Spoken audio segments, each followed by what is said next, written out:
I love billionaires. We got a lot to go over today from the past weekend, but really, I think I'm going to focus on the Suns and the Nuggets just because this has so far been my favorite second round series.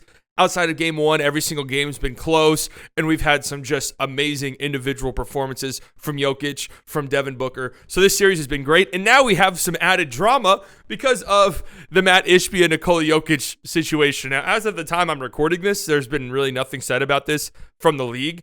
I would be utterly shocked if, one, they even suspend Jokic, but I'd be shocked if they even really say anything about this because this just seems like such a mundane fucking thing. Of course, I'm talking about Jokic trying to get the ball after the ball went out of bounds, and Matt Ishbia, the owner of the Phoenix Suns, holding the ball, Jokic ripping out of his hands, Ishbia, touching Jokic, and Jokic elbowing Ishbia, and Ishbia flops like a fucking fish out of water. Of course, that was the main talking point after the game last night. And then you had Matt Ishbia go on Twitter today to say, "Don't suspend Jokic. We should not focus on this. I am the humble and nice and cool billionaire, and I don't want this." And everybody in the replies is like, "Oh my God, Matt Ishbia, we love you. We love you, sir. Please notice me, Matt Ishbia, Mr. Billionaire. I love you so much." This guy fucking sucks, man. I can't stand this motherfucker. And if anybody were to get suspended, it should be you, bitch. You should be the one suspended. What is somebody sitting courtside doing holding the ball like that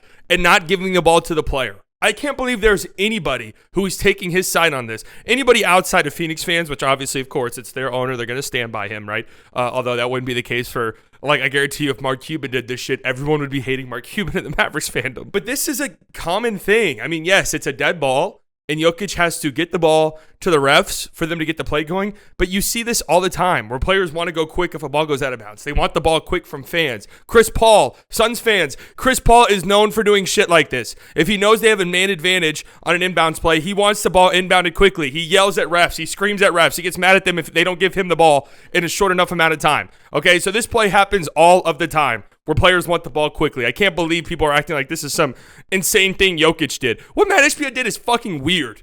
Okay, and I can't stand this guy. I genuinely didn't care about him after he came on board. Barely knew who he was. Couldn't give a shit less, really. But after this all went down, and after everyone was just sucking him off for his just basic as fuck tweet earlier today, I decided, you know what? Let me do the 30 seconds worth of research it usually takes to find out how shitty of a person a billionaire is. And wouldn't you know it, it only took me 30 seconds to find out this guy absolutely sucks. How about the fact that there is an entire subreddit dedicated to the horrible working conditions the employees suffer at United Wholesale Mortgage, UWM, the company that Matt Ishbia is CEO of. An entire subreddit where employees can vent and rant about how terrible working conditions are there because they're so terrified of doing it to people in the workplace because they're going to get fired. I also found an interesting article that details how Matt Ishbia, interestingly enough, got a raise in his paycheck last year, despite the fact that his company was letting go of hundreds and hundreds and hundreds of workers, and his company was hemorrhaging money. Somehow Matt Ishbia found it possible to give himself a raise. What a fucking piece of shit this guy sounds like. Really, sounds like one of the worst people. Yeah, of course Jokic isn't going to get suspended. Why the hell would he get suspended, huh? Because you flopped like a fish out of water. That's the funniest thing to me. It's like, dude, you caused this whole scene. You know, don't come out the next day and be like, "Hey guys, no, don't focus on that. I don't want Jokic suspended." Yeah, of course you don't want Jokic suspended, man. Your ass should be suspended. You should be the one who's not fucking going to the games anymore and sitting courtside. Okay, obviously they would never do that to an owner, but if that was anybody else, if that was a regular fan, they're out of there. They're gone.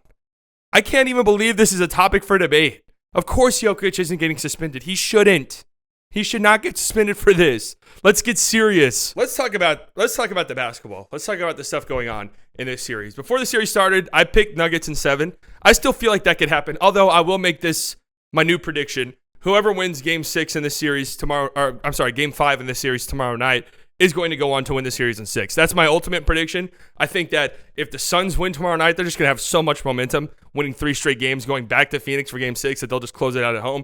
And if the Nuggets win tomorrow night, it'll be because they figured out something. They found an adjustment they like, and they'll be able to take control of the series from here on out. But if I'm a Nuggets fan, I'm not feeling too great, to be honest with you. I got 2 historic performances from Jokic on the road.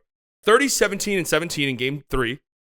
53 points and 11 assists in Game 4 last night, and we lost both of those games. And you know, it's interesting. After the Game 3 loss, when Denver lost in Game 3. I was perusing the Nuggets subreddit, and the sentiment seemed to be, the same, where it's like, all right, it takes Devin Booker God performances in order for the Suns to even stay close, to even have a chance to win the game. So we're going to be fine. The problem is Devin Booker just looks like he's having one of these postseasons, right? You can't just be like, all right, at some point the shots are going to stop falling for Devin Booker. It doesn't look that way.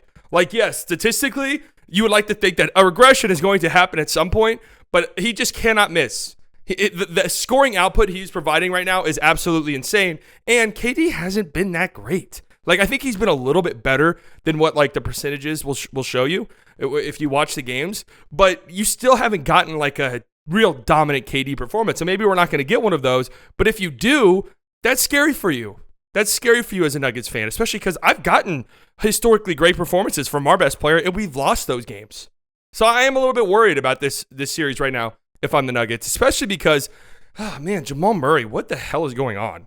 I cannot stand watching this guy play over the last couple of games. I really cannot. It just seems like what they have going on with him is just not what makes their offense good, which is the ball is moving. It's crisp. Everybody's going to get a shot. People are going to drive. People are going to, cut. People are going to get open for threes. They're going to run screens. They're going to do all this different stuff.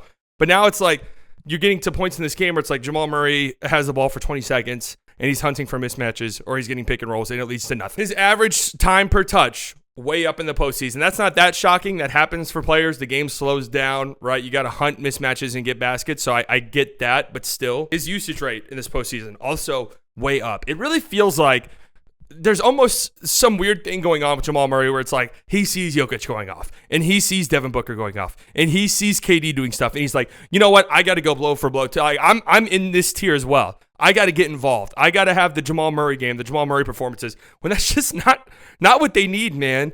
They don't need Jamal Murray shooting them out of games in the fourth quarter. They need, the Nuggets offense that made them the best team in the West all season long. They need Michael Porter Jr. to be there. They need him to be there. Like, where the fuck has he been? They got to figure out some way to get, and he's got to be better, don't get me wrong, but they got to figure out some way to get him involved. Right? KCP, where the hell is he? Aaron Gordon, they got to figure out some way to get these role guys involved if they want to win this series because they are relying way too heavily on Jokic, and he's stepped up to the plate. He's ready, but there's just also way too much Jamal Murray happening in these games. Way, way, way too much, especially for an inconsistent guy. I know after game one, he said, hey, this is who I am in that post-game interview. He said, this is who I am. This is who I've been. No, man, you've been an inconsistent player. That just is what it is. And if it's not there, there's no point in forcing it. There's no point in letting him shoot you out of games, essentially. Jamal Murray leads all players in field goal attempts in the fourth quarter in the second round of the playoffs. He shot more in the fourth quarter in the second round than any other player, and he has a 53% true shooting percentage in the fourth quarter. Just not good enough. Not good enough. You're not going to win in close games down the stretch when it's Jamal Murray is stepping up and wants to be the guy. And on the other end, you have Kevin Durant and Devin Booker, who literally cannot miss. And the real scary thing for me, if I'm a Nuggets fan, a big reason why I thought the Nuggets would win this series was because, their depth isn't great, but it's definitely better, or at least I thought, than Phoenix's depth. But that has not been the case at all so far. Phoenix is killing them in the bench minutes. I did not expect that. That was a huge plot twist for me in this series. Denver bench so far in the second round, they've been a minus 2.3. Phoenix bench, a plus 1. Denver's bench is shooting 23% from three. They got to get something more from these guys. I don't know if it's, you got to stagger minutes differently with certain starters, or you got to plug in new players, right? You got to give new guys. That's just what the Suns have been doing, and it's been working. Jeff Green, the last two games, a minus 36 in 33 minutes over the last two games. Minus 36. In close games over the last two games. That is horrifying. That stat scares me greatly. It's one of the scariest things I've seen in 2023. I mean, those are the games right there. Those minutes are the game. You're getting killed in those minutes. Jock Landale is killing you. So I don't know if it's maybe you need, maybe you go to Zeke Naji. Maybe you go to DeAndre Jordan. You got to figure something out. You got to switch something up because you can't live with Jock Landale beating you. You can't live with Landry Shamet beating you. You got to figure something out, and that's why I'm saying if the Nuggets win Game 5 at home, I think it'll be one because they're a great home court team, but also two, They figured something out. They figured out, okay, we need this to play this guy instead of this guy. We need to stagger these minutes this way. Or they figured something out defensively where it's like, you know what? Devin Booker can't miss, even if we send 2 at him. So you know what, Devin Booker, if you're going to beat us, so be it, right? But we're not going to let like Landry Shamet go the fuck off again and swing the game. Like, we're just not going to let that happen. I don't know. I'll be interested to see how this all plays out. It's been a very fun series so far, and I look forward to this series continuing.